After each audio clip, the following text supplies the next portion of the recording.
Data min lisani yafqahu qawli amma ba'du. Hadratal muhtaramin, para masyayikh, para kiai, para habaib, wabil khusus segenap pengurus cabang Nahdlatul Ulama jajaran Suriah dan Tanfidiyah yang saya takdimi, Bapak Bupati Rokan Hulu, tentunya beserta istri yang saya hormati.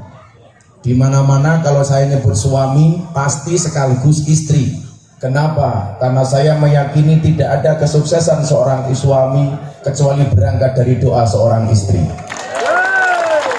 Itu artinya apa? Semakin banyak istri, semakin banyak yang mendoakan. Amin.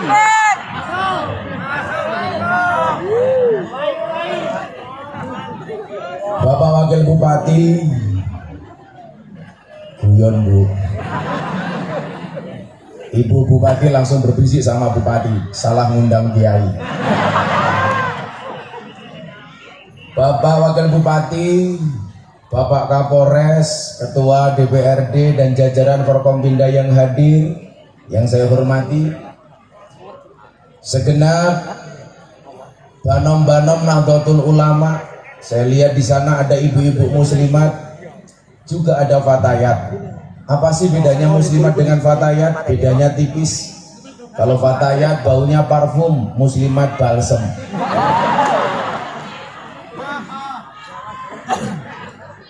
Sahabat Ansor Banser, Ibnu IPPNU, juga ada Pakar Nusa, dan seluruh yang hadir yang berbahagia.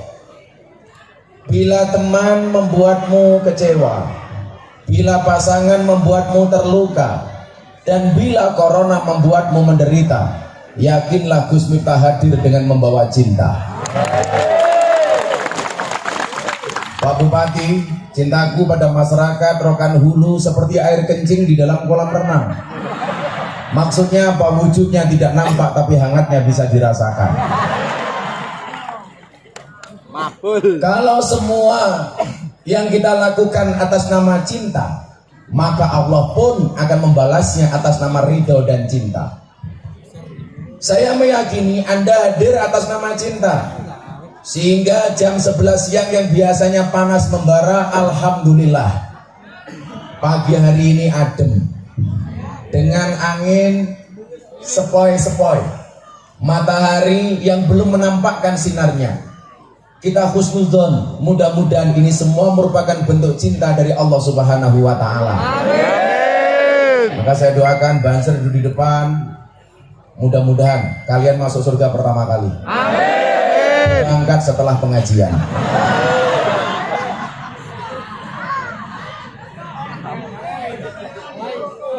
Alhamdulillah Pak Bupati, ini hari saya keempat apa ketiga ya? Keempat di Riau. Semalam berkunjung ke daerah Sukadamai, Kecamatan Tambusai Utara, dan saya baru merasakan ketika masuk ke Tambusai Utara, subhanallah, ada ombak tanpa air karena jalannya begitu bergelombang di sana Pak Bupati. Saya sampaikan mudah-mudahan tahun depan ada APBD untuk jalan di sana. Amin. Kalau Pak Kapolres tahu, itulah bedanya Rokan Hulu sama Jakarta. Apa bedanya? Rokan Hulu banyak jalan berlubang, sementara Jakarta banyak lubang berjalan. Bapak Ibu kaum muslimin yang berbahagia, satu ayat yang pertama kali diterimakan kepada baginda Rasulullah Muhammad,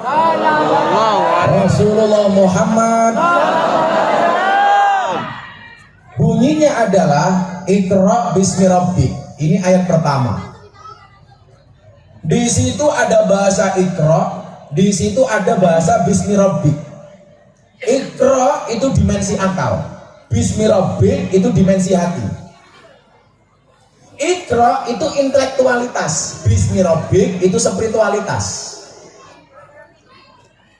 Kalau orang NO biasanya unggul di masalah spiritualitas, Muhammadiyah selangkah lebih maju di masalah intelektualitas. Maka saya bilang, Lah wong NU kuwi biasane gede atine, wong Muhammadiyah biasane gede ndase matamu kok ndase. Otaknya akalnya kok ndase. Enak ndase ya? Oh, ndasmu.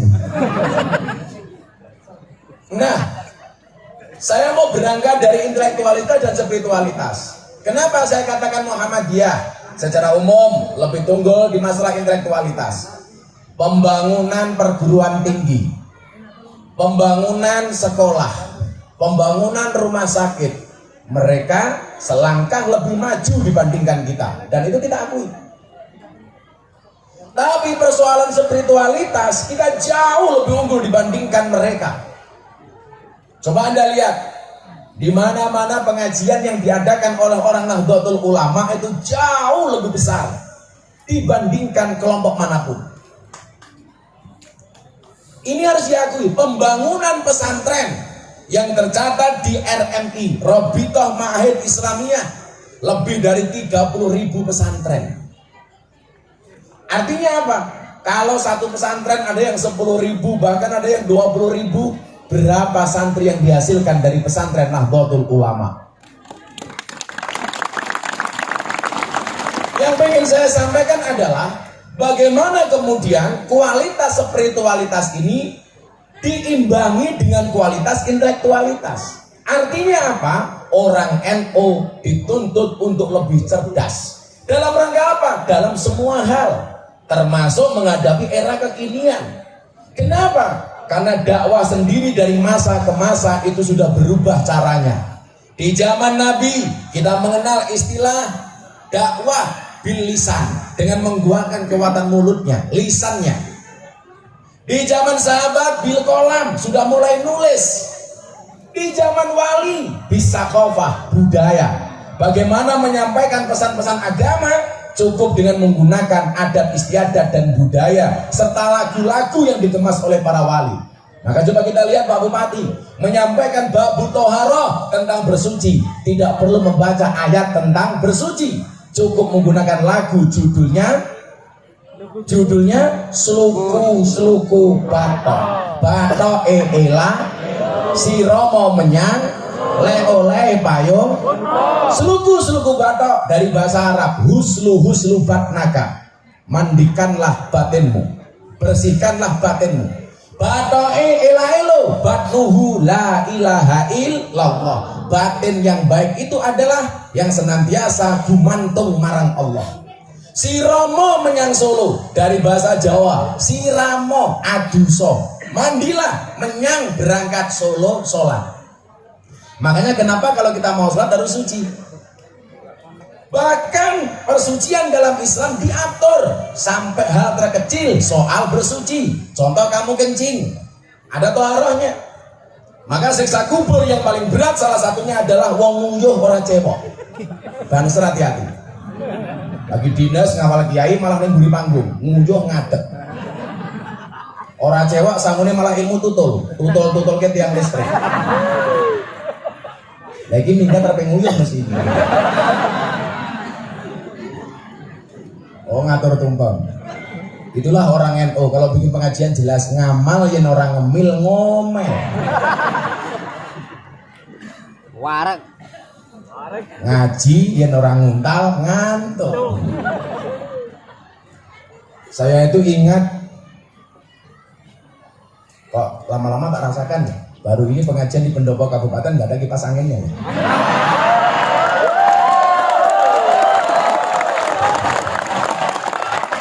Saya nggak minta Pak Bupati, hanya mengingatkan.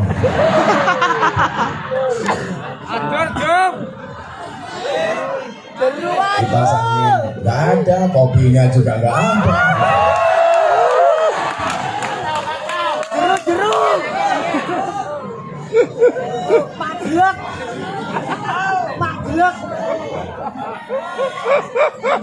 Oh, lagi proses.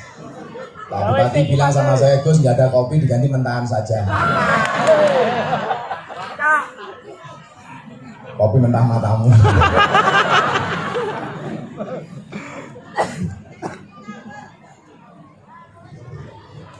Faktor intelektualitas hari ini yang harus kemudian kita kejar.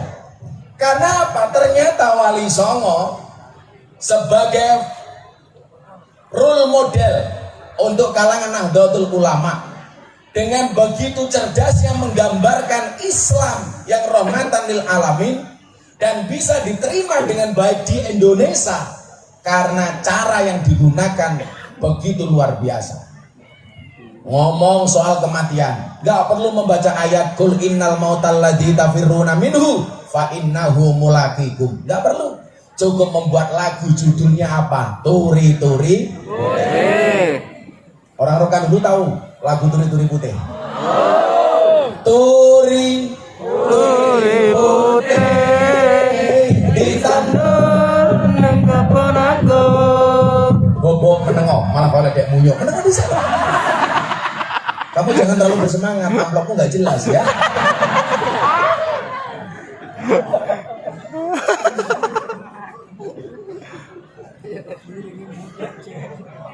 Saya ini kok lemu nih kayak gini.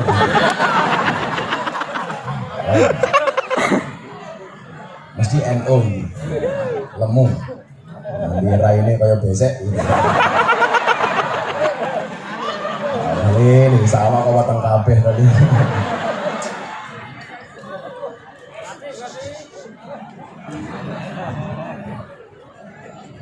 Lah piye wong eno gak gemuk. Yasinan makan, tahlilan makan, sholawatan makan, istighosahan makan, tetangganya sakit minta didoakan makan, yang sakit mati 7 hari.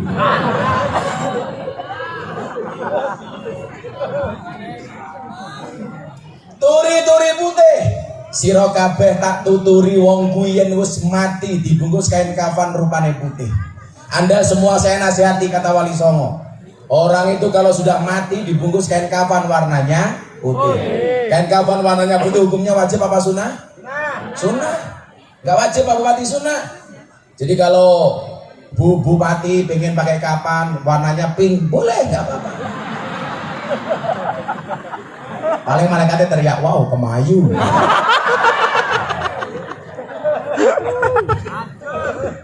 Pagar nusa pakai hitam boleh.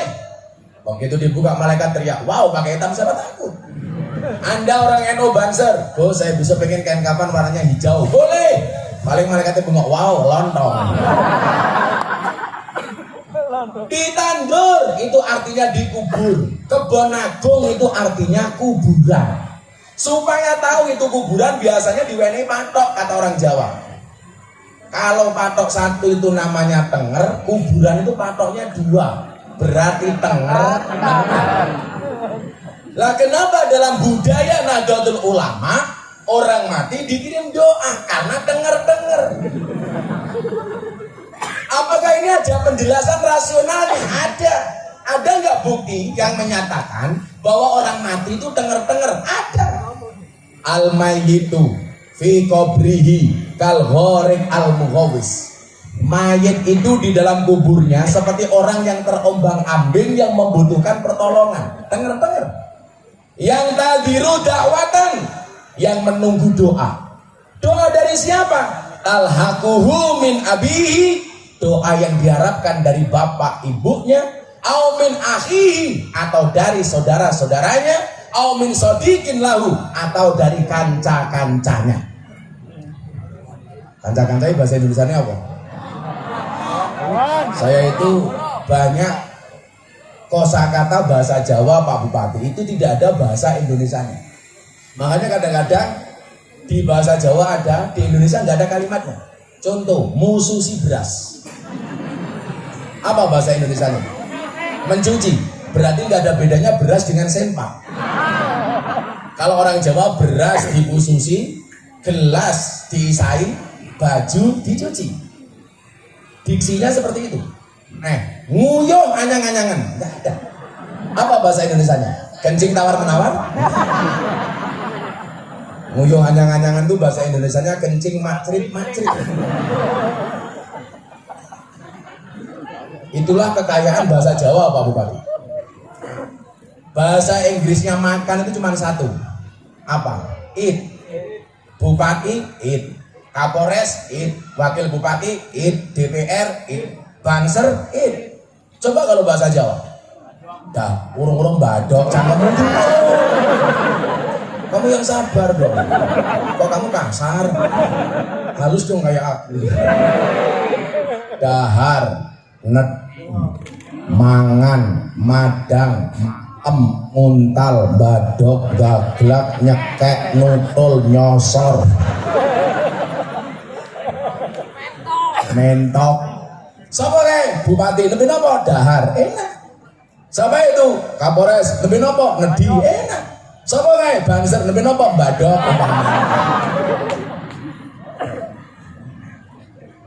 Jawa. Wa idalahikathu, dan tatkala doa itu sudah diterima oleh si mayit, kanat ahabba ilaihi minad dunya wa ma fiha, maka doa tersebut lebih disukai oleh si mayit daripada dunia seisinya.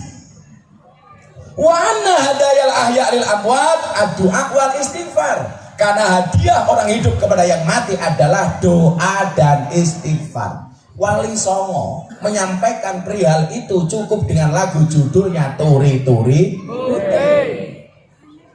Nasihati pejabat supaya tidak korupsi, nggak perlu baca dalil macam-macam.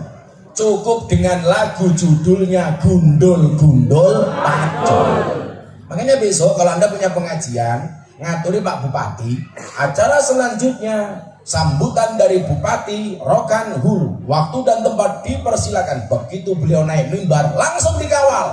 Gundul gundul pacul gemblelengan, nyunggi nyunggi wakul kul gemblelengan, wakul glimpang sekane dadi saratan. Kowe meneh kaget aku.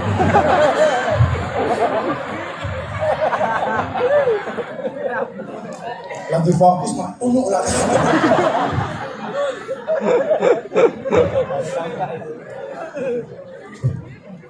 Itu lagu Pak Bupati Nyuwun Sewu didesain oleh Wali Songo untuk mengingatkan kawan-kawan kita yang mempunyai jabatan sebagai amanah, jangan gemblelengan, jangan bergaya. Karena kalau Anda gemblelengan, wakul glempang, segane dadi saratan.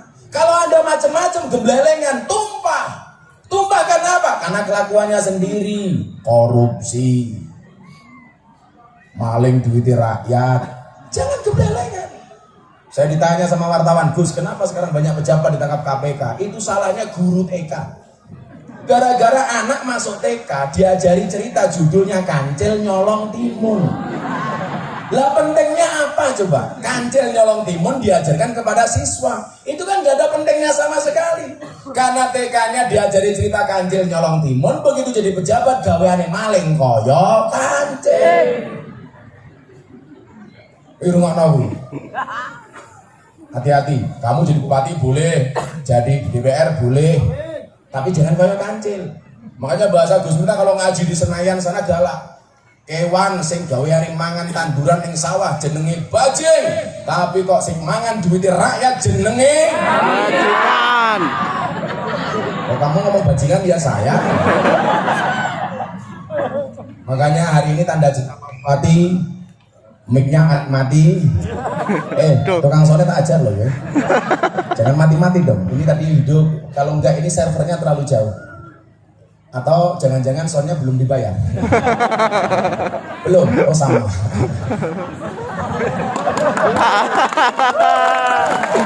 Cek. Itulah bedanya sound system sama cewek. Sound system diragati oke, kita wujudi. Cewek diragati oke, dipek kancane.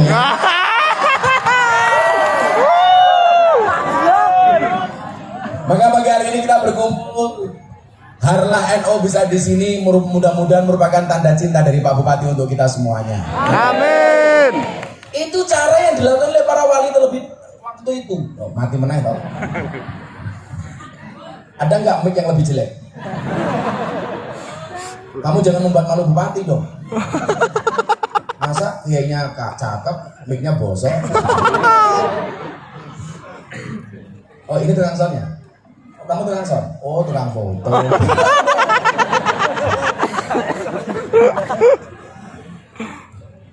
Cek, kalau enggak servernya terlalu jauh mas. Atau dibalik wis, aku ngeson kamu ngaji di sini. Apa bu? Buka kacamata. Apa hubungannya tausiah dengan mata itu?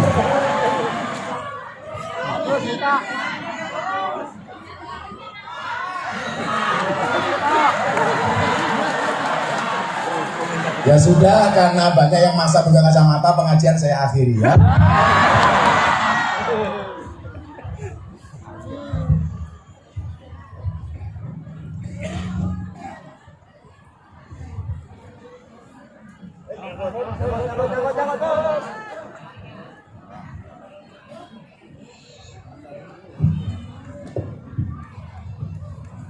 Masa mic nganggo kondom.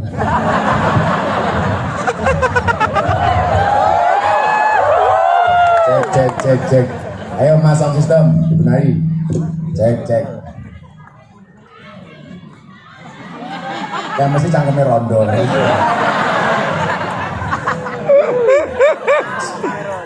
Kopi dulu. Ibu-ibu muslimat tahu nggak kenapa kopi itu pahit?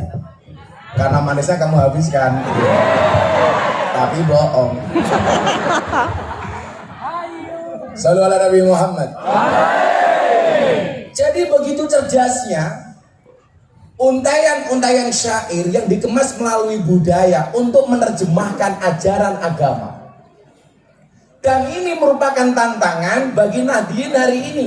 Bagaimana kemudian kemurnian ajaran Islam bisa diterima oleh masyarakat dengan cara-cara yang simpel. Maka kalau tadi di zaman Nabi bil lisan, kemudian di zaman sahabat bil kolam, di zaman Wali Songo bisa kofa atau budaya, hari ini dakwah kembali berkembang menggunakan metodologi namanya apa? Dakwah bil medsos.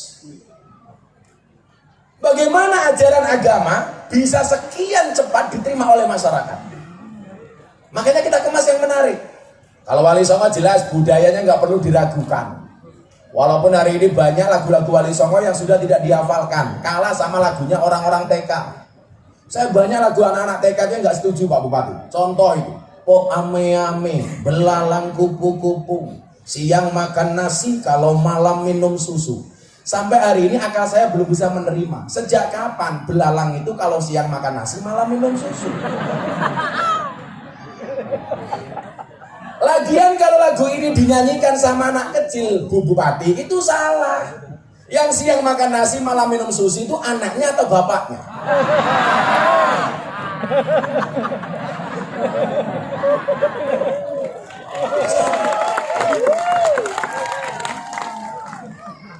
Kenapa kalau saya ngomong susu sampean bahagia?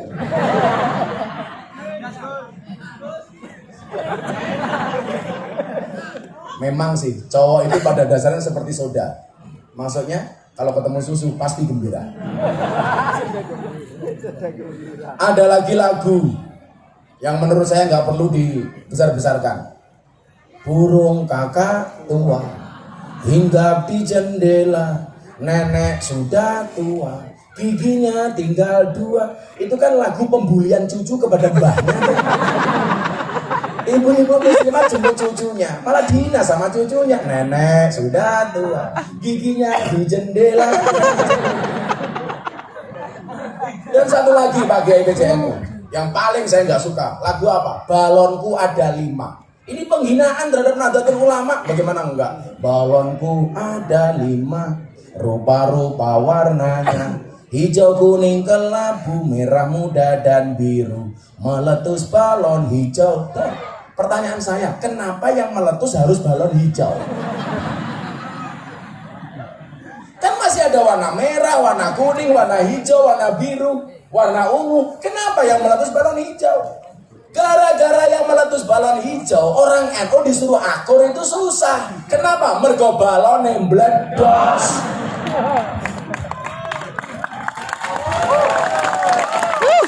Coba, saya ceramah di gereja Jakarta Utara dalam rangka membentuk toleransi di tengah-tengah masyarakat yang pluralis. Saya datang membawa misi damai, diundang dalam rangka peresmian gereja.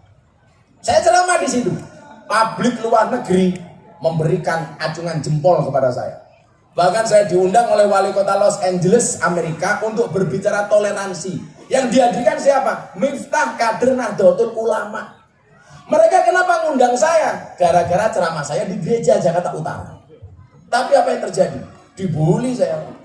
Saya dibully oleh kelompok kadrun, dibully sama teman-teman kiai sendiri. Saya datang ke Abah Lutfi.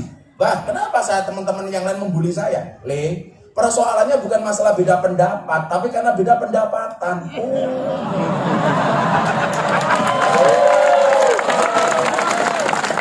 Persoalannya bukan masalah nasab. Saya dipermasalahkan Miftah itu nasabnya siapa? Bukan masalah nasab, tapi masalah nasib. Karena nasab tidak berbanding lurus dengan nasib, apalagi dengan nisab. Kalau ngomong soal nasab, ayo buka-bukaan, it's okay, never mind, it does not matter. No what? Saya punya mbah ke-9 namanya Mbah Muhammad Besari Ponorogo. Karena kebetulan saya Ponorogo tapi lahir di Lampung, Puja Kesuma, putra Jawa kelahiran Sumatera. Kalau asisten saya ini jelas Indo-Pakistan, bapaknya iblis, ibunya setan. Saya punya mbah, Pak Bupati, namanya Mbah Muhammad Besari. Ini saya nomor 9. Di bawah nanti ada Mbah Yai Ilyas, Mbah Yai Madarum, sampai saya nomor 9. Saya berbicara ke atas saja. Mbah Muhammad Besari punya bapak namanya Kiai Anom Besari. Kalau Muhammad Besari makamnya di Ponorogo, di Tegal-Tegalsari. Punya bapak namanya Anom Besari, makamnya di Caruban, Madiun. Punya bapak lagi namanya Abdullah Mursad, makamnya di Kediri. Abdullah Mursad punya bapak namanya Raden Demang di Kediri. Raden Demang punya bapak namanya Pangeran Demang di Kediri. Pangeran Demang punya bapak namanya Ratu Jekulo. Ratu Jekulo punya bapak namanya Brawijaya Limo. Jadi bukan masalah persoalan nasib. Itu saja. Dan orang NU itu memang lucu. Kalau ada musuh bersama kompak. Tapi kalau nggak ada musuh, musuhan sendiri. Kan ganco.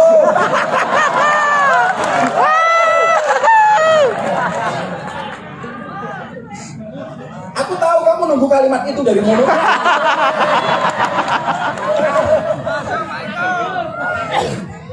Lagi mbahmu lagi. Jadi saya itu sebenarnya mau ngempet Pak Bupati. Tapi di mana-mana kalau saya nggak ngomong itu ditunggu-tunggu. Saya ngaji di hallnya Mbak Wahab Hasbullah bersama Presiden Jokowi. Ditonton oleh pejabat-pejabat kiai-kiai. Saya ngempet ngaji 40 menit sama sekali nggak ngomong danco. Malah begitu selesai kiainya datang. Gus, kok nggak ngomong danco?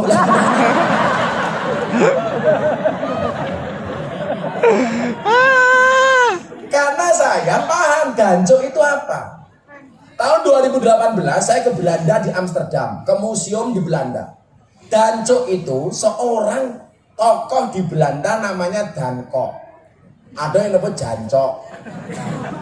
Ketokohan ini diabadikan jadi nama tank. Tanknya ini kecil, jadi bisa masuk ke jalan-jalan sempit yang ada di Surabaya. Lah kalau tanknya ini masuk ada tulisan itu, orang Surabaya teriak-teriak, Jancok, Jancok, Jancok.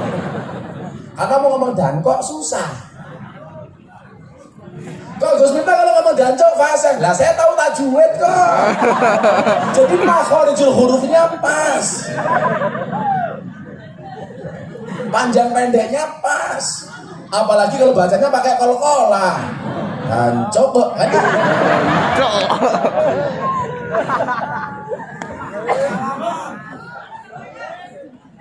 Sangel, angel. Pak Bupati ini ya iso. Kan orang seperti banyak Lampung juga kayak saya. Cuman beda nasib saja. Semoga Pak Bupati panjang umur lah. Amin. Jadi orang sedunia mati, Pak Bupati hidup sendiri.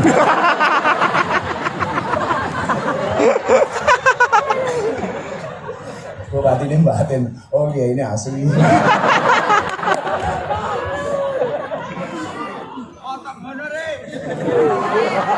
Potong matamu. Jatah orang jelas kok dipotong.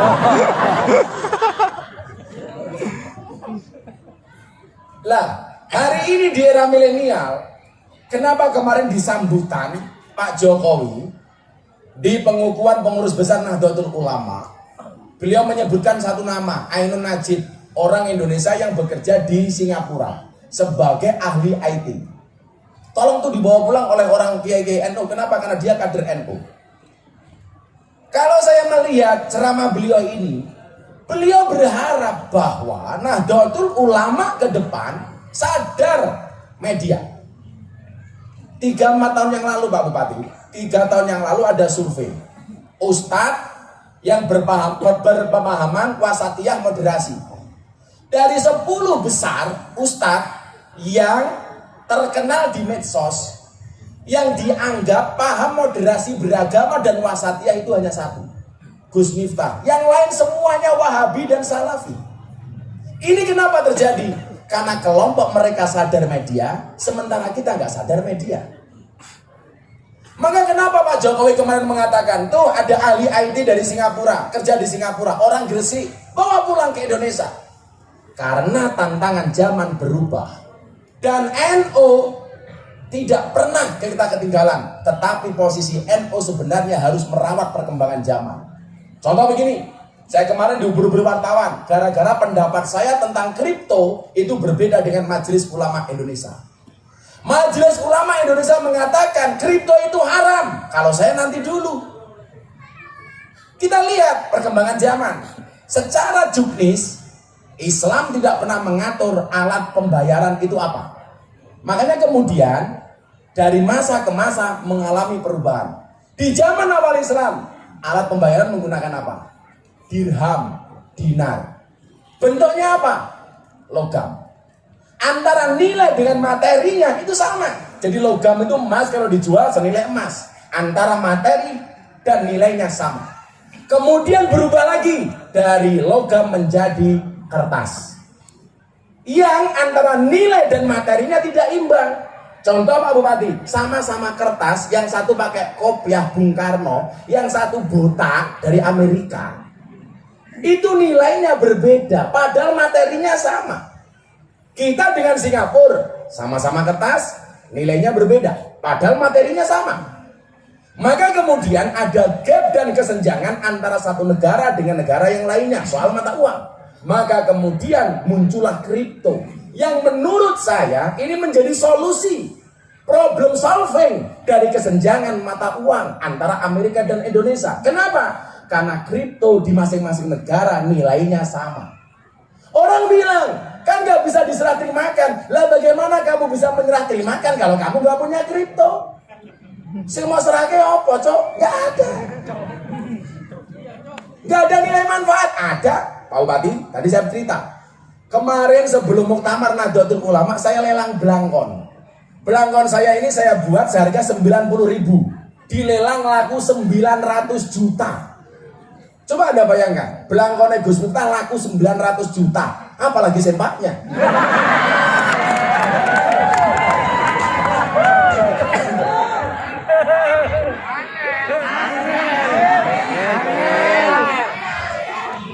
Kurang ajar ibu-ibu muslimat.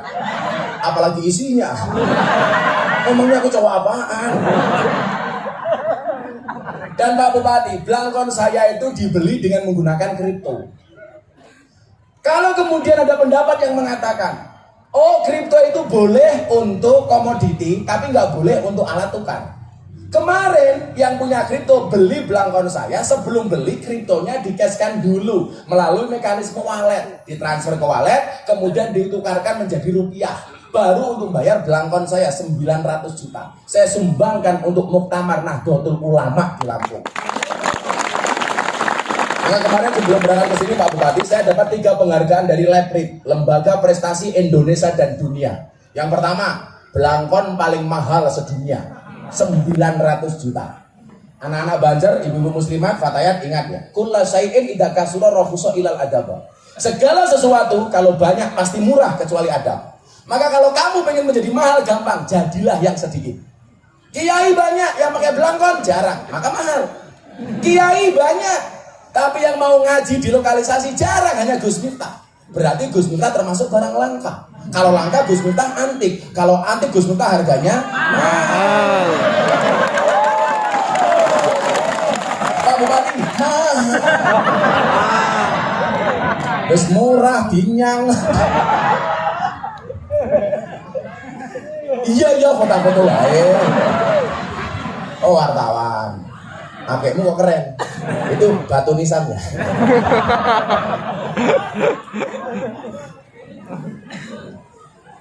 Nah, saya pengen ke depan ini NU ketika berbicara intelektualitas, bagaimana kemudian Islam ini bisa diterima secara asik dan menyenangkan.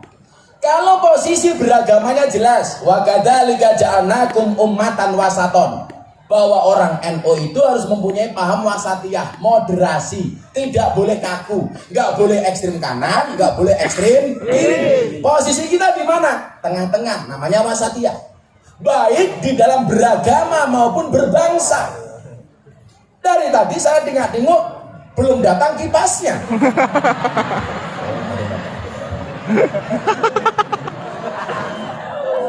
Begitu ada kipas, nggak ada colokannya.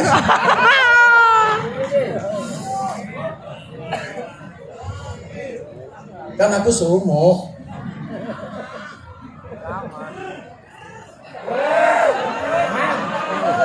Lah cangkem bosok kok. Terus kayak ngombe ger.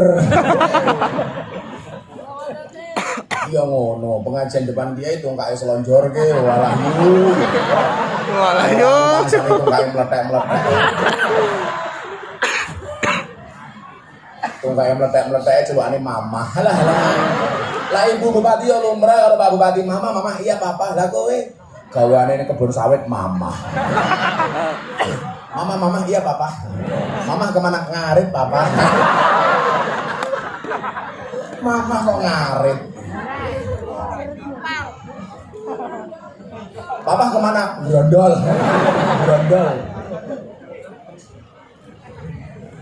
Jadi apa? Bagaimana kemudian mensiarkan agama ini dengan konsep wasatiyah? Dan itu yang saya lakukan. Saya tahun 2018 konferensi pers di Belanda bersama teman-teman wartawan di Eropa. Karena waktu itu mereka kaget, kok bisa pengajian soal agama bisa diterima di lokalisasi dan klub malam. Tadi Pak Kiai, yang pertama saya dapat penghargaan Blangkon termahal. Yang kedua, saya dapat penghargaan Leprit sebagai dai yang secara kontinu dan konsisten pengajian di lokalisasi. Sejak tahun 2000, berarti sudah 22 tahun saya membersamai para PSK. Yang ketiga, saya dapat penghargaan apa? Selebriti yang paling banyak gambarnya di bokong truk. Ada lebih 150 sampai 200 truk di Indonesia yang gambarnya Gus Miftah di bokongnya. Tapi yang paling keren satu, ada mobil sedot WC, gambarnya Gus Miftah. Ada gambarnya Gus Miftah, ada captionnya. Apa tulisannya? Silitmu adalah rezekiku.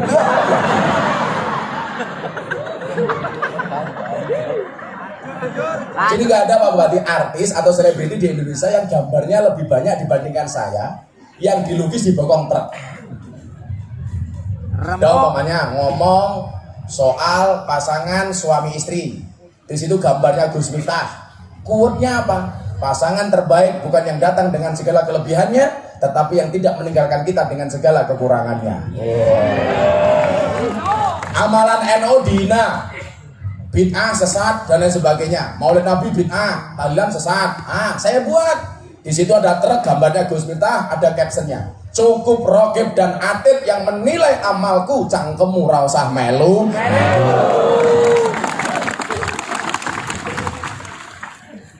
Oh, ini jamaah Gus Miftah banyak yang janda. Ada truk gambarnya Gus Miftah, captionnya janda. Oh, hidup ini memang indah bila disertai dengan janda dan tawa. Apa? Canda. Saya tadi bilang apa? Yomen cangkem-cangkem dewa.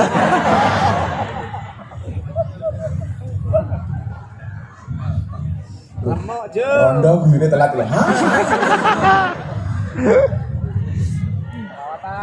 Kacamata meneh. Nah, ternyata jawaban saya waktu itu apa ketika di Belanda? Ini kan aneh.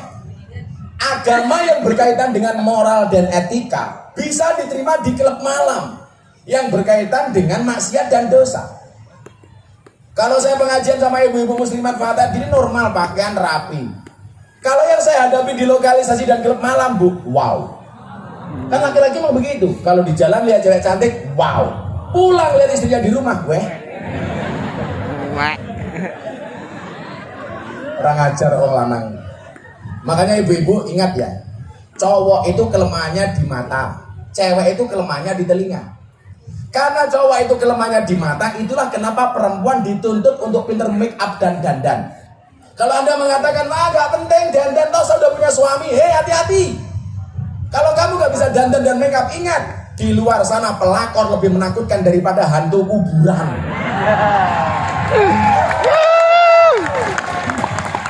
Tapi saya protes, sinetron layangan putus.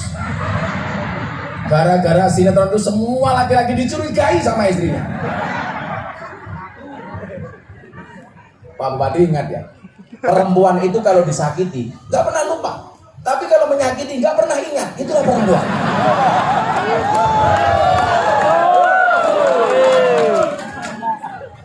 Perempuan itu kan ahli sejarah. Sekali laki-laki salah, seumur hidup ingat terus. Gumun aku. Makanya saya ditanya, Gus nikah lagi nggak? Kalau saya nikah lagi, saya pengen nikah dengan orang Arab. Kenapa Gus? Jelas. Kalau istri Arab saya marah serasa mendengarkan tartil Quran. Sadaqallahul adzim. Kayak Gus Dur zaman Orde Baru, rapat sama kiai-kiai, ada intel di dalam, menyelidiki, menginteli aktivitas para kiai. Akhirnya Gus Dur bilang sama para kiai, kita mulai saat ini karena ada intel, tolong ngomongnya pakai bahasa Arab saja. Akhirnya intel laporan sama Kapolres, gimana tadi kiai-kiai itu zaman Orde Baru? Oh nggak apa-apa kok, Pak Kapolres, kenapa? Mereka hanya saling mendoakan.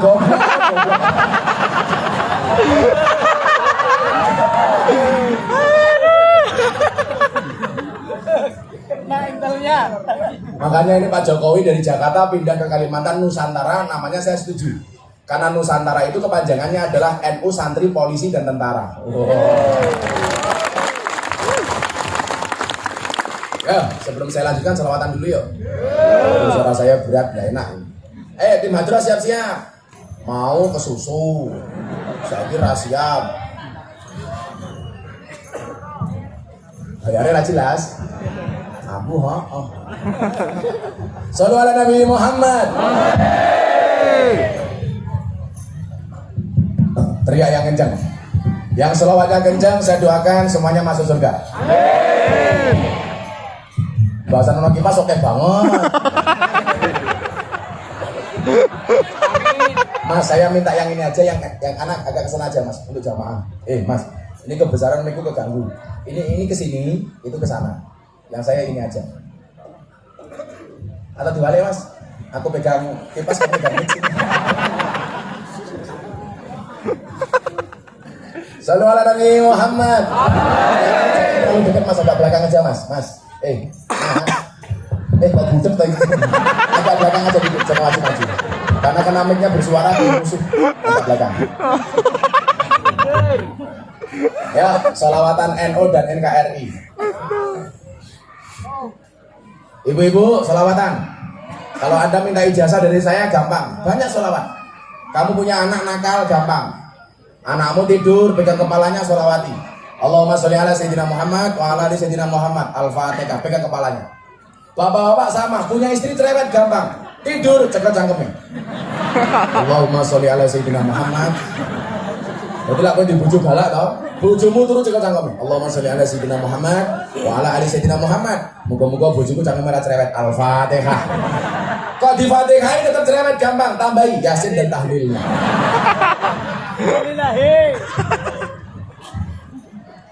Shallu ala Nabi Muhammad. Sholli wa sallim daiman ala madar. Sholli wa sallim daiman ala madar.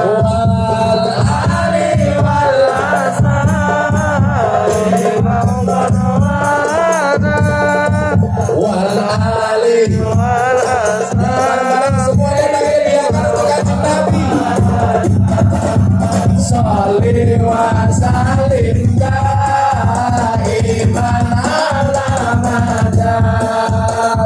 salli wa sallim daiman wal ali wal ashabi man wal ali wal ashabi man. Yang hafal bareng-bareng. Saben malam Jumat ahli kubur mulih nang omah kanggo njaluk donga wajan Quran jan sakarima lamun ora dikirimi banjur balik beres milih balik nang kuburan mangku tangan tangis yang lagi salli wa sallim daiman Allah salli wa sallim daiman wal ali wal ashabi man wal ali wal ashabi man kebacok temenan ger anak turunku kowe ora wira ora ganti jalanku lamun aku bisa balik ngalang dunya bakal tarik kesini dunya Gusti isi ono salli wa sallim daiman Allah salli wa sallim daiman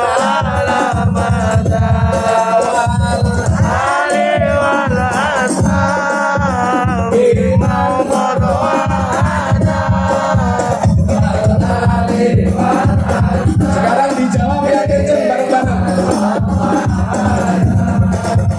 Kami cinta tanah air Indonesia. Dirjen bilangnya bareng-bareng. Kami cinta tanah air Indonesia. Kami bangga jadi bangsa Indonesia. NKRI akan selalu kami jaga demi kejayaan bangsa Indonesia. Salli wa sallim daiman ala Allah salli wa sallim daiman wal ali wal ashabi wal ali wal ashabi adrohnya berhenti jangan yang kencang salli wa sallim daiman orang kencang salli wa sallim daiman wal ali wal ashabi man wal ali wal ashabi man sallu ala Nabi Muhammad. Saya pengen di ulang tahun ke-96 ini, mumpung saya masih berdiri, ibu-ibu lebih suka saya duduk apa berdiri? Itulah Pak Bupati, perempuan itu suka hakikatnya yang berdiri. Saya pengen kita semua menyanyikan lagu syukur untuk NU dan untuk khususnya Indonesia. Shallu ala Nabi Muhammad. Yang kenceng. Dari yakinku hati ikhlasku penuh akan karunia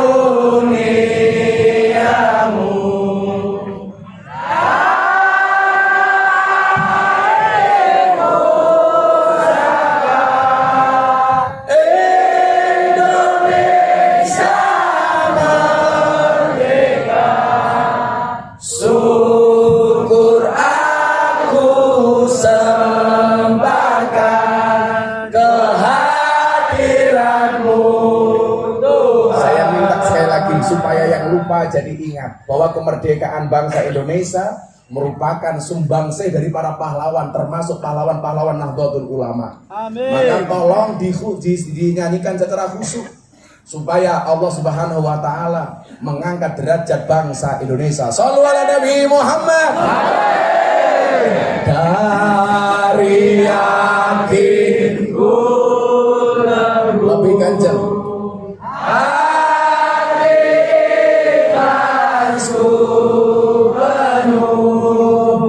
Akan karuniamu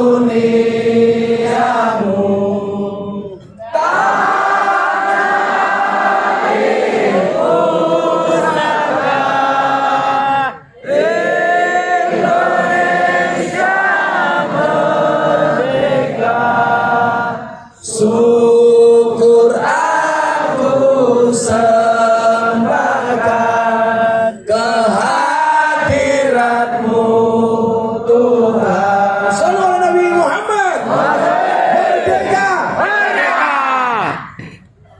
Alhamdulillah. Duduk lagi ya Bu. Kacamata. Sengit aku.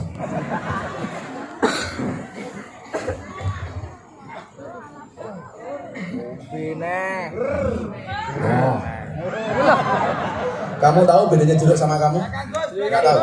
Jeruk mengandung vitamin, kamu mengandung anak kita. Ya aku nyumbang wi, sing lewat wi. Sewu. Boleh loh. Sorry ya, uang saya dolar ya. Nah, tak sumbang $200.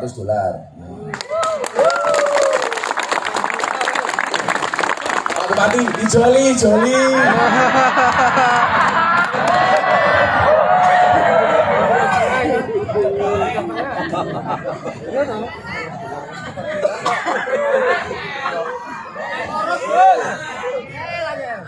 Jadi Kapolresnya modar. Coba Pak Kapolres, Pak Bupati ngapunten.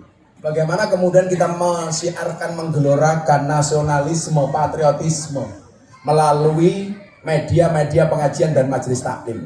Dan itu selama ini yang melakukannya adalah orang-orang Ahlus Sunnah wal Jamaah Nahdliyah yang tergabung di organisasi Nahdlatul Ulama. Maka saya nitip Pak Bupati untuk sahabat-sahabat saya pengurus PCNU di sini, bila perlu dikasih dana hibah yang banyak dari APBD.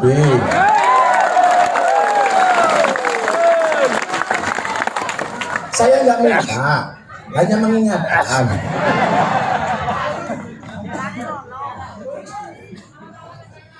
Ya kan alon-alon, katanya ngaji alon. Aku ngaji alon mergo sadar aku sapa santri sing nakal ra iso apa. Aku ngaji alon mergo sadar aku sapa ahli maksiat sing kakean dosa. Banser beda. Aku mundur alon mergo kowe ra gelem kelon. Sare bos. Elang. Kita teruskan konsep wasatiyah. Pak Kapolres izin sampai jam berapa? Jam 12 ya? Terima kasih. Yang jawab jam 12. Sekarang jam 12 kurang 10. Berarti 10 menit lagi Pak Kapolres. Terima kasih.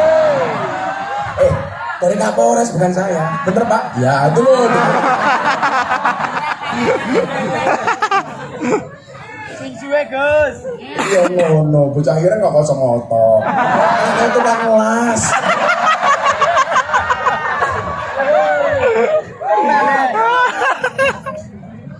Kita bahas konsep wasatiyah. Wa kadzalika ja'alnakum ummatan wasatan. Atau dalam bahasa lain kita mengenal hadis khairul umuri awsatuha. Islamnya Nahdlatul Ulama itu berada di tengah-tengah. Kalau dulu ada istilah deradikalisasi di zaman Pak Sigit Kapolri sekarang melalui ASDM Bang Wahyu Widada itu membuat istilah namanya apa? Moderasi beragama. Karena apa? Yang layak untuk tinggal di Indonesia adalah orang-orang yang mempunyai pemahaman agama yang moderat. Maka saya sampaikan, di Indonesia mohon maaf, ada 4 golongan. Tolong lihat jari saya, jangan lihat cincin saya. Pamer mbahmu, pamer, copot-copot isin. Malah muga-muga lali. Pakai lagi. Pak Bupati rong nambahi kelangan ake.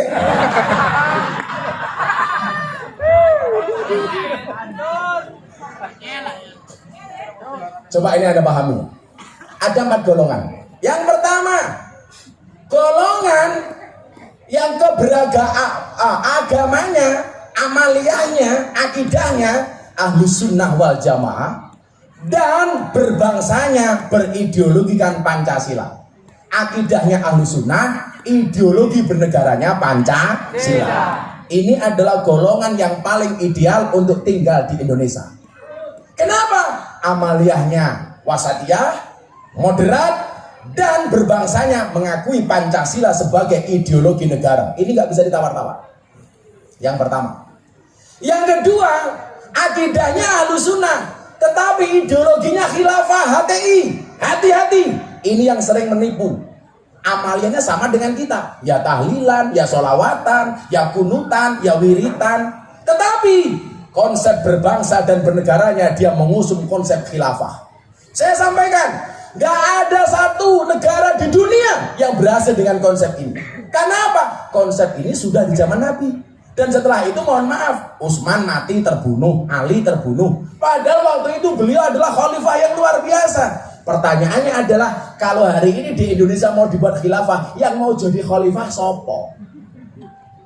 Gak ada yang mampu. Dulu zaman Utsman, Ali khalifahnya terbaik, umatnya terbaik, itu pun khalifahnya mati dibunuh. Apalagi sekarang. Maka Kiai Ma'ruf mengatakan khilafah bukan ditolak, tapi secara otomatis tertolak. Wah. Yang ketiga, amaliyahnya Salafi Wahabi, tetapi ideologi Pancasila, ideologi bernegaranya masih Pancasila. Mungkin secara amaliyah beda dengan kita. Mereka sering mengkafir-kafirkan kita, tetapi mereka masih menggunakan Pancasila sebagai ideologinya. Diwaspadai, minimal soal amaliyahnya, tetapi masih Pancasila. Yang keempat, yang paling gampang ditandai, siapa? Amaliyahnya Salafi Wahabi dan konsep bernegaranya bukan Pancasila tapi khilafah. Orang-orang seperti ini jelas tidak layak untuk tinggal di Indonesia. Sekarang persoalannya begini, kalau Anda mengatakan Pancasila sudah tidak selaras dengan perkembangan zaman, ideologinya sudah tidak cocok untuk Indonesia, kamu yang ngomong siapa? Coba kita lihat sejarah Pancasila. Mbah Hasyim Asy'ari, orang yang hafal dengan Kutubus Sittah, sampai dikasih julukan Hadratus Syekh. Ketika konsep Pancasila disampaikan kepada beliau, Mbah Hasyim Asy'ari sebagai pendiri Nahdlatul Ulama mengatakan, ini cocok sebagai ideologi. Hari ini orang yang baru belajar hadis, yang hafalan hadisnya tidak sebanyak Mbah Hasyim Asy'ari, mengatakan Pancasila kok tidak cocok dengan Indonesia. Maka orang-orang seperti ini jangan diikuti. Mereka walaupun ustadz, walaupun kiai, tetapi membawa faham khilafah, itu adalah musuh kita bersama. Setuju? Tidak ada yang boleh mengganti Pancasila. Makanya hati-hati, ini di Riau, di Rokan Hulu, saya mengatakan sama Pak Kapolres, sama Pak Bupati, orang yang salah pergaulan itu lebih gampang dinasihati daripada salah milih pengajian. Saya sekian banyak PSK atau bahasa Jawanya lonte. Oh pakai tajwid lonte. Yang akhirnya mereka bertobat gara-gara pengajian dengan Gus Miftah. Maka hari ini kalau ada artis dianggap nakal Pak Bupati, justru saya dekati. Orang semuanya muak dengan Nikita Mirzani, saya datang, tak rangkul. Maksudnya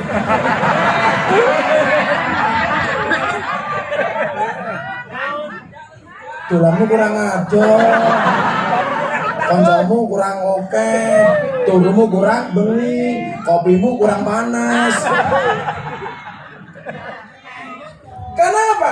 Karena bagi saya ahli maksiat, para pendosa, orang yang salah pergaulan, itu lebih gampang untuk diberikan nasihat daripada yang salah milih pengajian. Maka ingat, kalau konsep Al-Quran, fas'alu ahla dzikri in kuntum la ta'lamun, bertanyalah kepada ahli dzikir ketika kamu tidak mengetahui sebuah persoalan.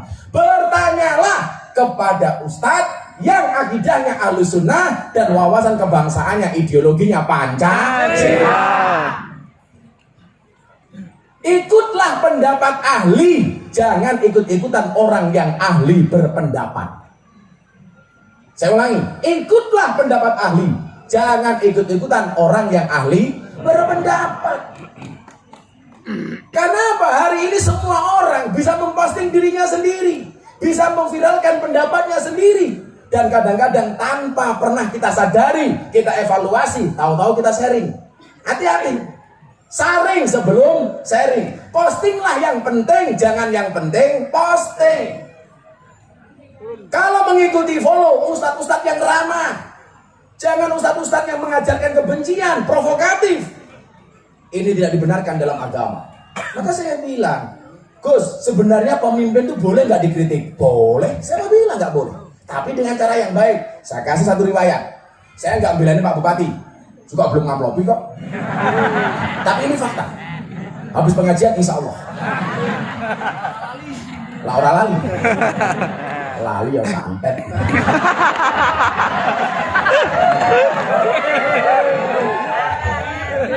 Jadi gini, boleh nggak ngeritik pemimpin? Kita lihat.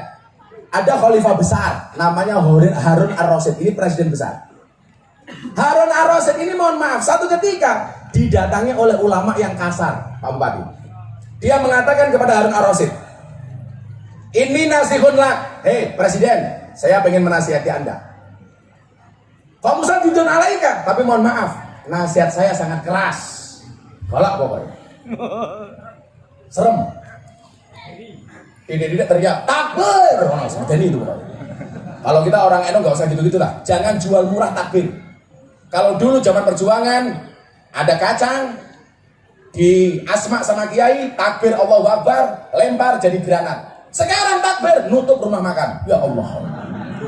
Nggak penting. Jadi nggak usah teriak takbir kalau nggak kepepet. Itu bahasa yang mahal, kalimat yang sangat tinggi. Maka saya nggak suka teriak takbir. Paling cuma shollu ala Nabi Muhammad. Daripada takbir, mendingan saya teriak traktir. Nah itu malah bagus. Pak Bupati, traktir. Tambahin. Bukan kok saya benci takbir, tapi kalimat itu jangan untuk sembrono. Saya di Jogja, tahu-tahu di jalan arah ke Solo.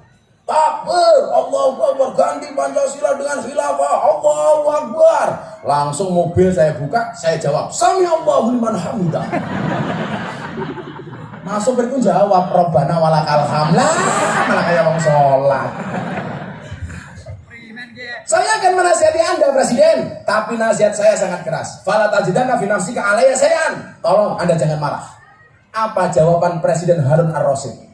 Innallaha ta'ala, sesungguhnya Allah qad arsala man huwa khairu minka. Dia pernah mengutus orang yang lebih baik dibandingkan Anda. Siapa? Harun dan Musa. Ila man huwa sarru minni, kepada orang yang lebih jelek dibandingkan saya. Siapa? Fir'aun. Dan Anda tahu Allah mengatakan kepada Harun dan Musa bagaimana menasihati Fir'aun. Faqula lahu qaulal layyina. Musa, Harun, kamu nasihati Fir'aun dengan bahasa yang lembut. Ini Fir'aun dinasihati Musa dan Harun, perintah Allah menggunakan kalimat yang lembut. Pertanyaan saya, kalau Anda ngomong kasar dengan presiden kita, dengan Pak Jokowi, dengan Pak Kiai Ma'ruf Amin, pertanyaan saya adalah, apa Pak Jokowi dan Kiai Ma'ruf itu lebih hina dibandingkan Fir'aun? Kalau Anda ngomong kasar sama presiden, pertanyaan saya, kalau bangsa ini tidak bangga dengan pemimpinnya, bagaimana dengan bangsa lain? Ini Fir'aun yang jelas-jelas kafir, dingon. Gak boleh kita ngomong kasar dengan dia. Musa, Harun dilarang. Faqula lahu qaulal layyina. Musa, Harun, kamu ngomong yang baik, yang halus. Saya nggak tega ketika orang kemudian mencaci maki presidennya dengan penuh kebencian seperti itu. Bahkan dulu bunuh Jokowi. Lah kamu siapa? Begitu ditangkap polisi, khilaf matamu. Tahu-tahu ada berita di media apa? Polisi telah mengkriminalisasi ulama. Itu bukan kriminalisasi ulama, tapi proses hukum terhadap ulama yang kriminal. Bedakan antara proses hukum dengan kriminalitas. Kan itu Habib, Gus. Yang namanya proses hukum itu bisa diberlakukan kepada siapapun. Bu Habib, Kiai, Ustadz, Bupati, semuanya. Kalau dia salah ya diproses hukum. Pertanyaannya adalah, benar nggak ini kriminalisasi ulama? Atau ulama yang berbuat kriminal? Atau kriminal yang diulamakan? Betul. Saya nggak setuju. Kalau orang berbuat salah walaupun dia kayak Habib ditangkap kok kriminalisasi. Bukan proses hukum terhadap ulama yang kriminal. Kriminalisasi ulama itu kalau ngundang dia jauh-jauh dari Jogja nggak diamplopi. Nah itu kriminalisasi. Itu melanggar KUHP pasal 378 penipuan. Dikasih kok Gus, tapi isinya cuma sedikit. Pasalnya beda lagi 352. Perbuatan tidak menyenangkan.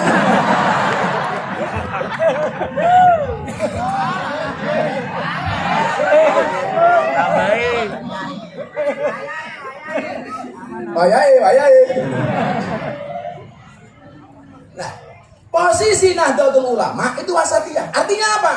Pemimpin bagus kita dukung full, kalau salah kita kritisi dengan cara yang ma'ruf. Wa tawasau bil haq, wa tawasau bis sabr.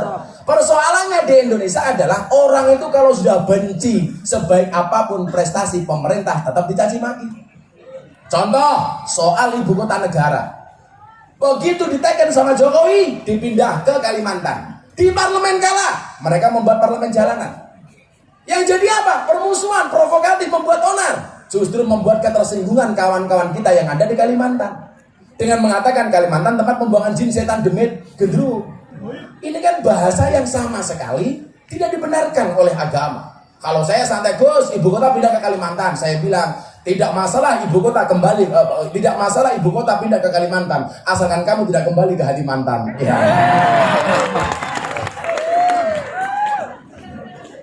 Berarti jomblo ini. Santai saja Mbak. Gak usah galau, malah kamu galau. Aku nganan, kamu ngiri. Akunya bertahan, kamu lari. Ya. Allah menciptakan manusia berpasang-pasangan, betul? Itu artinya kalau kamu tidak punya pasangan, jelas kamu bukan manusia.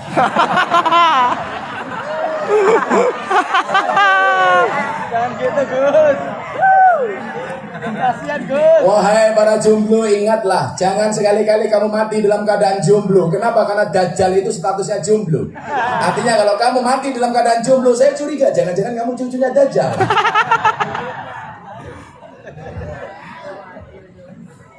Janda, wahai para janda, ingatlah, bila cinta pertamamu meninggalkan luka, yakinlah cinta keduamu insya Allah menghadirkan surga. Lebih baik menikah dengan janda, karena minimal janda itu jujur, sudah tidak gadis lagi, daripada menikah dengan gadis tapi rasa janda.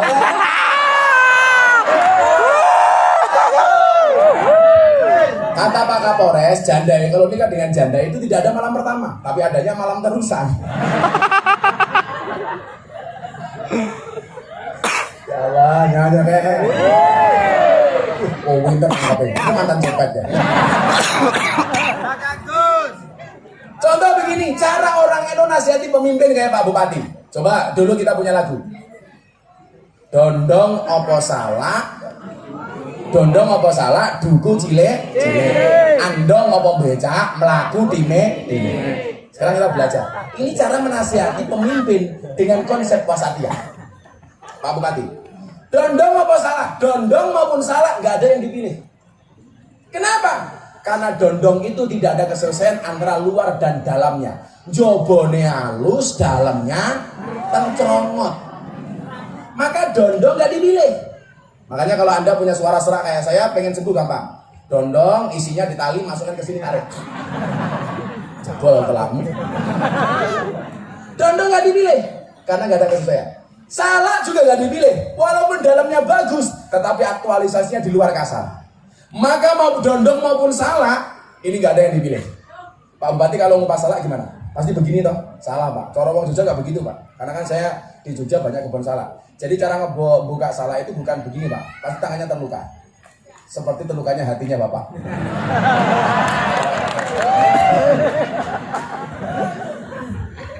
Cara ngupas salah yang benar. Bukan begini Bu, tapi ditekan. Bukan hancur, goblok lah. Kamu goblok. Diajari malah hancur.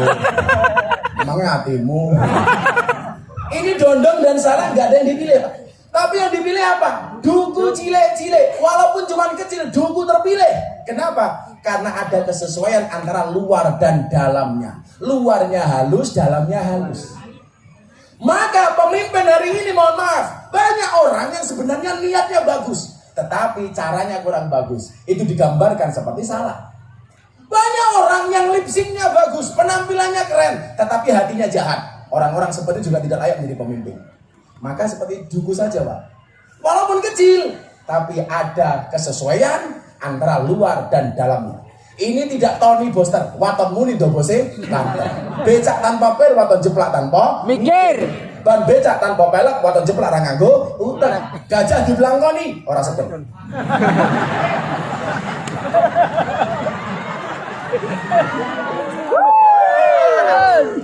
HP. Takon. Kemudian apa? Andong maupun becak. Baik andong maupun becak gak ada yang dipilih. Andong merugikan. Siapa yang dirugikan? Jaran, kudanya. Makanya tukang andong itu kurang ajar. Kenapa? Kudanya dikasih kacamata. Supaya apa? Kalau yang naik andong bayar supaya gak dilihat oleh kudanya.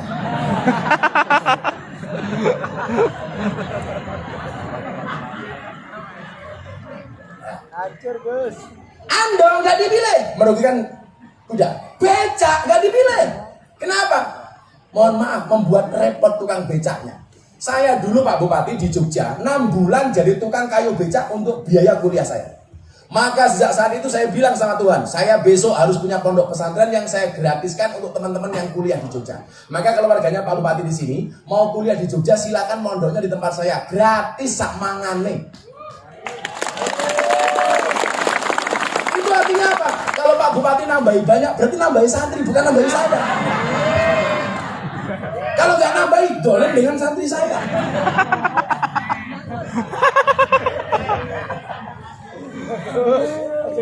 Saya becak 6 bulan, Mas. Saya nggak malu mengakui itu. Dan saya latihan sabar dari tukang becak. Tukang becak itu orang paling sabar sedunia. Nunggu penumpang nggak datang, becak naik sendiri. Pernah becak saya ditabrak sama mobil, deler, remuk, Pak. Saya nggak marah.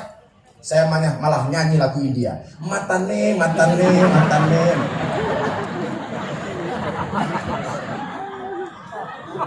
Profesi Pak Bupati yang paling saya suka profesi tukang becak. Yang paling saya benci wasit sepak bola. Wah, di Indonesia itu sekarang kepada pemerintah itu banyak yang seperti wasit sepak bola. Apa itu? Lari ke sana kemari mencari kesalahan orang lain. Ada lagi yang satu saya jengkel. Apa? Wasit tinju. Itu di Indonesia juga banyak sekarang profesinya seperti wasit tinju. Apa itu, Bu? Rangkulan, dipisah, tonjok-tonjokan dibiarkan, kan diancuk. Diacuk. Maka yang dipilih Pak Bupati, Pak Kapolres semuanya itu bukan andong, bukan becak, tapi apa? Melaku, time. Jalan walaupun cuma pelan-pelan.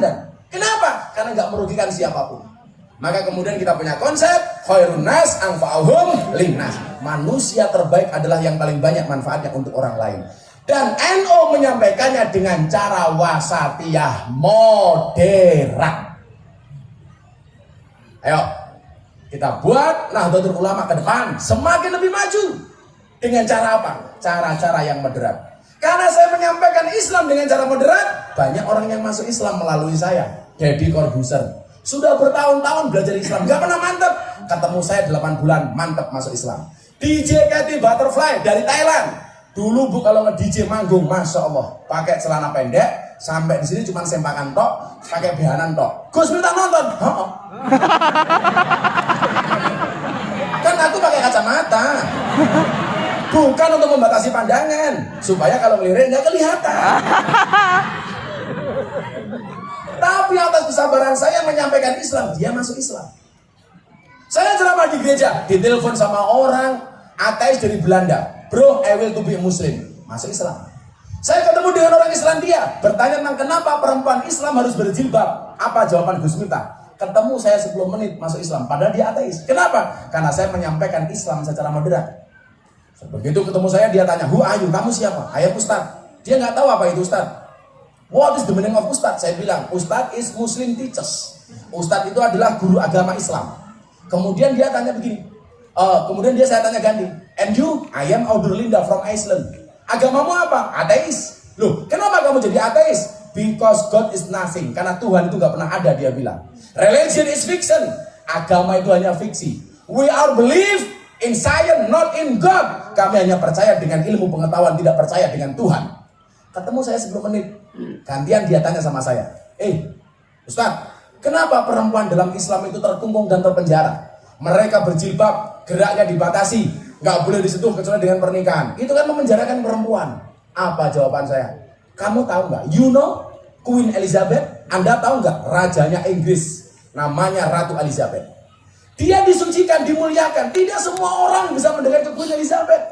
Dibatasi. Yang boleh bersentuhan hanya orang-orang dekatnya saja. Dan itulah posisi perempuan di dalam Islam. Lebih terhormat, lebih suci, lebih mulia dibandingkan Queen Elizabeth. Maka untuk mendekatinya harus dengan pernikahan.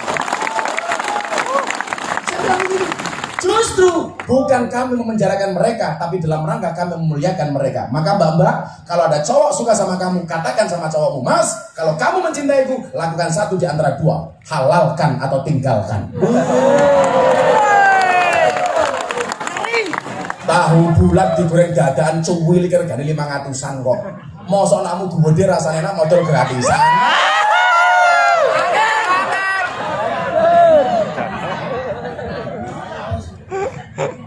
Kalau Islam digambarkan seperti itu, Pak, kita nggak usah teriak-teriak orang akan masuk Islam.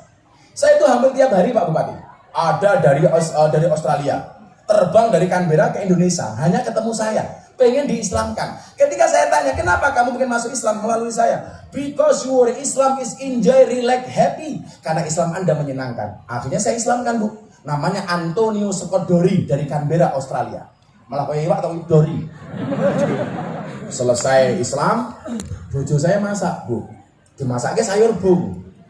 Lah kan disuguh macam-macam nggak doyan, dikasih sayur bung. Begitu dikasih sayur bung, dia tanya, what is this? Ini apa? Saya mbatin bung bahasa Inggrisnya apa? Akhirnya saya jawab, this is embung. Dia tanya lagi, what is the meaning of bung? Bung itu apa? Saya jawab, bung is the young bamboo. Bung adalah bambu muda. Gitu. Saya jawab gitu, dia ngomong lagi, wow amazing, kenapa mister? Bambu muda saja enaknya kayak gini, apalagi yang tua. Ada mau berakotin Pak. Usia 96, tentunya kita semakin matang. Bagaimana mensiarkan Islam secara menyenangkan. Bagaimana kita beragama dan berbangsa secara menyenangkan. Itulah hakikat dari lahirnya Nahdlatul Ulama. Sudah jam 2:30, pengajian dianggap selesai. 2:30. Selalu.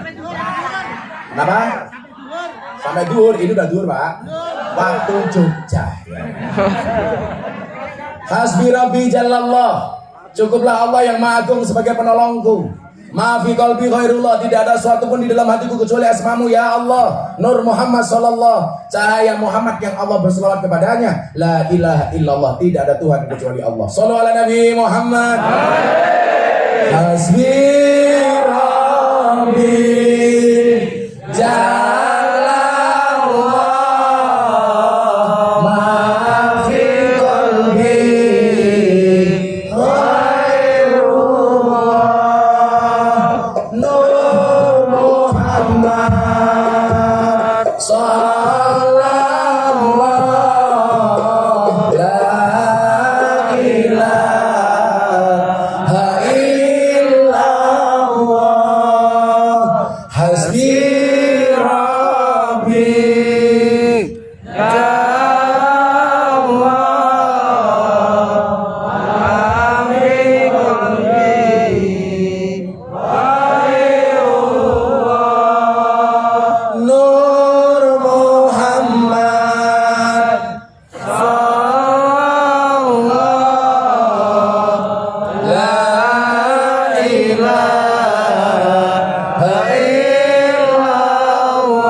Bila mudah bagimu ya Allah memberikan pertolongan kepada Nabi Yunus dari perut ikan ya Allah. Bila mudah bagimu ya Allah menyelamatkan Nabi Ibrahim dari pembakaran Namrud ya Allah. Dan bila mudah bagimu ya Allah menyelamatkan Nabi Musa dari kejaran Fir'aun ya Allah. Kami hambamu yang beriman yakin bahwa mudah pula bagimu ya Allah untuk menghilangkan COVID-19 dari muka bumi ini ya Allah.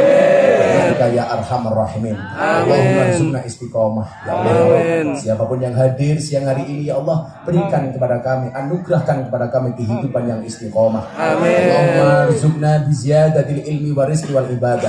Anugerahkanlah kepada kami semua yang hadir ya Allah dengan bertambahnya ilmu, amal dan ibadah. Allahumma rizukna ziyaratal Makkah wal Madinah ya Allah. Ya Rabb, kami rindu dengan Makkah dan Madinah ya Allah. Mudahkanlah kami untuk bisa berziarah ke Makkah dan ke Madinah. Allahumma rizukna dzurriyyatan thayyibah. Anugerahkan kepada kami ya Allah keturunan generasi yang soleh soleha. Allahumma rizukna ahlan sakinatan mawaddatan warahmah. Anugerahkan kepada kami keluarga sakinah mawaddah warahmah. Allahumma rizukna bi alfi quwwah ya Allah. Kami lemah ya Allah. Anugerahkan kepada kami beribu-ribu kekuatan ya Allah. Allahumma rizukna bi alfi barakah ya Allah. Dunia ini penuh dengan kemaksiatan ya Allah. Anugerahkan kepada kami beribu-ribu keberkahan ya Allah. Allahumma rizukna bi alfi karamah ya Allah ya Rabb. Kami semua hina ya Allah. Untuk itu anugerahkan kepada kami beribu-ribu kemuliaan ya Allah. Amin. Allahumma rizukna min ahli sunnah wal jamaah an-nahdiyah. Ya Allah ya Rabb, anugerahkanlah kami, istiqomahkanlah kami ya Allah di dalam pergerakan akidah ahli sunnah wal jamaah an-nahdiyah. Allahumma rizukna bi husnil khatimah. Dan pada akhirnya ya Allah, tatkala Engkau berkenan memanggil kami ya Allah, panggillah kami dalam keadaan husnal khatimah. Bi qaulin la ilaha illallah, la ilaha illallah, bareng-bareng. La ilaha illallah, la ilaha illallah, la ilaha illallah, la ilaha illallah,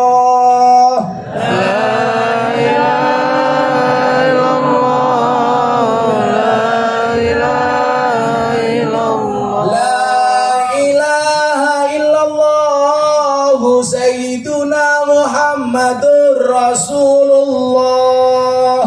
La ilaha illallah Sayyiduna Muhammadur Rasulullah. Waqtim lana min qabil khair wa ya khairan asrina bi rahmatika ya arhamar rahimin walhamdulillahi rabbil alamin. Wallahu muwaffiq ila aqwamit thoriq wal afu minkum. Assalamualaikum warahmatullahi wabarakatuh. Bapak Ibu hadirin kaum muslimin dan muslimat yang berbahagia, demikian tadi tabligh akbar